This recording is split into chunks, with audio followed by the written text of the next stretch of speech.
أشهد أن لا إله إلا الله وحده لا شريك له وأشهد أن محمدا عبده ورسوله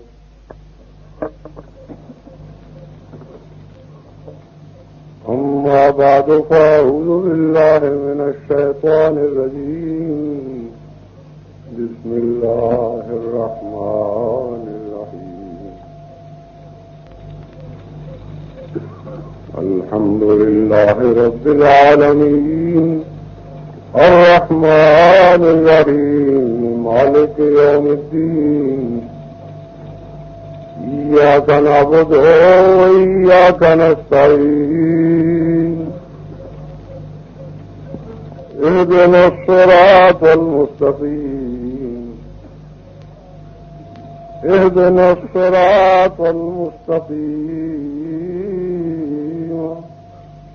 اهدنا الصراط المستقيم صراط الذين أنعمت عليهم اهدنا الصراط المستقيم صراط الذين أنعمت عليهم اهدنا الصراط المستقيم صراط الذين أنعمت عليهم غير المغضوب عليهم ولا الضالين.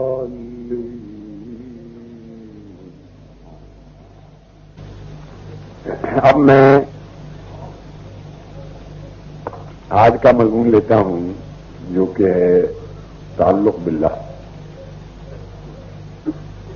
میں نے پچھلے ایک خطبے میں بھی بیان کیا تھا کہ بہت سے لوگ میرے پاس آتے ہیں اور کہتے ہیں کہ دعا کریں میرے کوئی بیٹا ہو جائے, کوئی کہتا ہے میری بیوی اچھی ہو جائے, کوئی کہتا ہے مجھے بیوی مل جائے, کوئی کہتا ہے میری بیوی کا جھگڑا دور ہو جائے, کوئی کہتا ہے مجھے نوکری مل جائے, کوئی کہتا ہے میں امتحان پاس کر جاؤں, کوئی کہتا ہے کہ میری نوکری میں ترقی مل جائے, کوئی کہتا ہے میری یہاں سے بدلی ہو جائے. اسی طرح عورتیں اس کے الٹ شروع کر دیتی ہیں.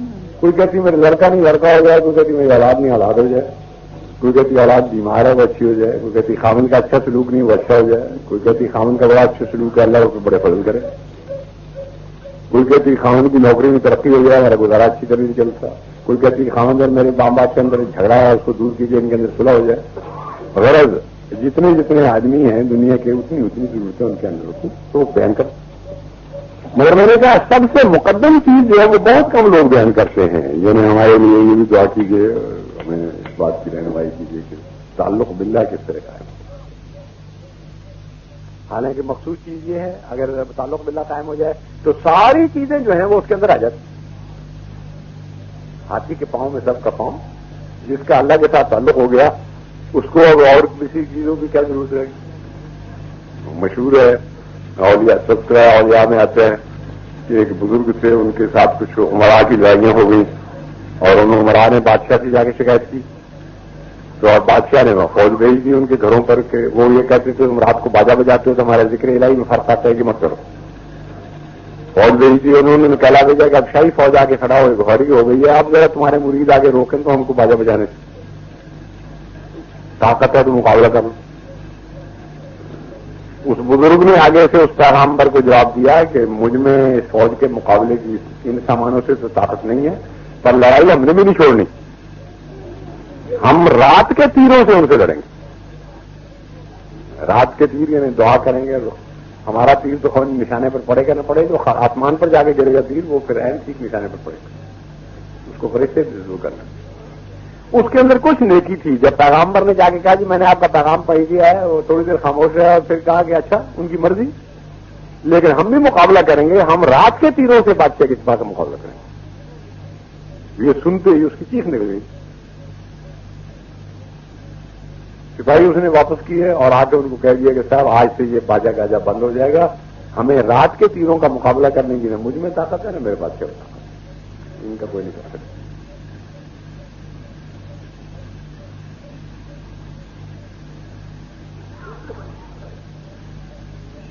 محترمہ منتظمہ صاحبہ جلسہ گاہ مستورات مہربانی کر کے نوٹ کر لیں کہ سکینہ بی بی تریگڑی والوں کا بچہ گما ہوا ہے، وہ دروازے پر پہنچا دیا گیا ہے، وہ سکینہ بی بی تریگڑی والی اپنے بچے کو گیٹ پر آ کر لے لیں، گھرانہ جلسہ کا گیٹ پر، یا نہیں؟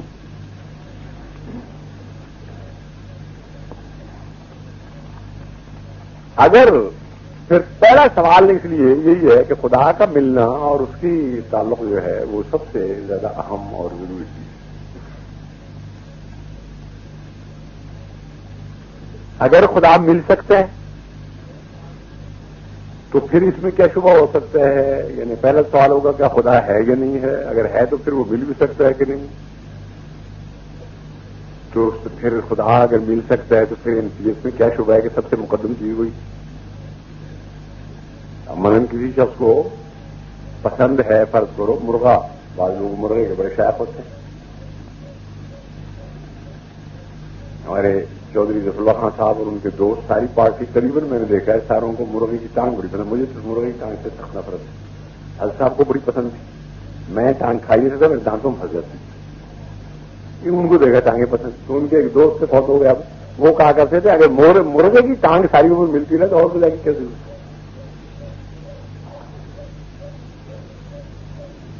تو اگر مرغے کی ٹانگ کسی کو پسند ہے اور وہ کیا ساری عمر ملتی رہے تو اور خدا کی کیا ضرورت ہے؟ اگر خدا کے اوپر یقین ہو اور وہ مل سکتا ہے تو پھر خود اور کسی کی کیا ضرورت ہے؟ ساری چیزیں اس کے پیچھے آ جائیں۔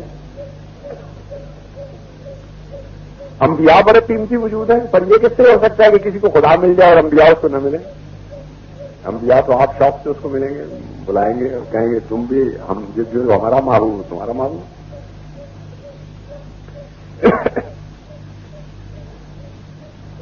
خدا تعالیٰ سے متعلق تمام مذاہب اس بات سے متفق ہیں کہ وہ مل رہے ہیں، وہ ملنے کی شکلیں الگ الگ لوگوں نے بتائیں گی۔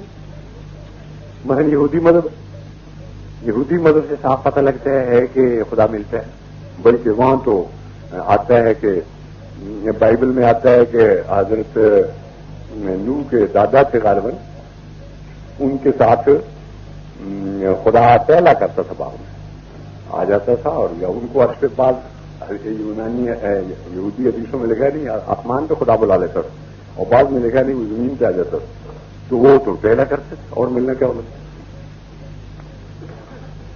پھر حضرت اسحاق کے ساتھ اس نے آ کے کشتی کی، باقاعدہ کشتی ہوئی، اور پھر حضرت اسحاق نے یاد پڑتا ہے دیر ہوگی پڑی ہوئی، یعقوب نے گرا لیا ان کو، یعنی خدا ہار بھی گیا ان سے، اور یہ کوئی بڑی بات نہیں، یعنی ہے تو یہ کشفی، لیکن یہ نہ سمجھو کہ یہ لغو ہے، لغو نہیں۔ تم اپنے گھروں میں روز بیٹھتے ہو گے اپنے بچوں کے ساتھ، کبھی اپنی بیویوں کو، کبھی اپنی بچیوں کو، کبھی تم نے بھی کیا ہوگا کہ بچے کے ساتھ کشتی کرتے ہوئے گر گیا اور بچوں کو اپنے سینے پہ ڈال لیا، اور اس نے کیسا مارا کہ میں نے اپنے ابا کو گرا لیا۔ یہ محبت کے کرشمے ہوتے ہیں، تو اللہ میاں نے ضرور اسی طرح کیا ہوگا کہ صاحب کے ساتھ کشتی ہوگی پھر گر گئے ہوں گے، اور یعقوب کے ساتھ کشتی کی پھر گر گئے ہوں گے، پھر یعقوب نے کیا مارے ہوں گے کہ میں نے خدا کو بھی گرا لیا۔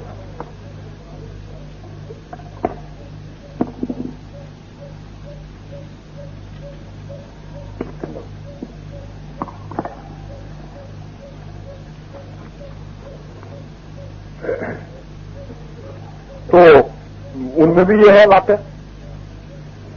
پھر حضرت عیسیٰ علیہ السلام آئے، ان کی تاریخ سے جو انجیل میں ہے اس سے بھی یہی پتہ لگتا ہے کہ خدا تعالیٰ کے ساتھ ملے۔ ان کا اس رنگ میں وہ ملنا نہیں آتا، لیکن یہ کہ ان کا خدا کو باپ کہنا جو ہے وہ بتاتا ہے، باپ اور بیٹا آخر کٹھے ہوتے ہیں، ہر دنیا ہوتے ہیں۔ خدا کو باپ ہی کے نام سے یاد کرنے کے معنی یہ ہے کہ وہ یہ سمجھتے ہیں کہ خدا کے ساتھ میرا اتصال جو ہے وہ بڑا اعلیٰ درجے کا۔ ہندو قوم نے زیادہ تر خدا اپنے دیوتاؤں کو اور خدا کو ماتا کی شکل میں رکھا ہے، ماں کی شکل میں، اور اسلام نے بھی ماں ہونے پر بڑا زور دیا۔ باپ بھی کہا اسلام نے، لیکن ماں بھی کہا، تو اسلام نے ان دونوں چیزوں کو اپنایا ہے اس خیال سے، اور اب ماں اور باپ کا بھی بچے کے ساتھ تعلق ہوتا ہے، بڑی محبت ہوتی ہے، پیار ہوتا ہے۔ اسی طرح زرتشتی مذہب لے لو، بدھ مذہب لے لو، بدھ میں بھی یہی آتا ہے کہ بدھا بیٹھے اور ایسا ایسا ان کو اتنا کمال ہوا، خاموش بیٹھے رہے کہ ایک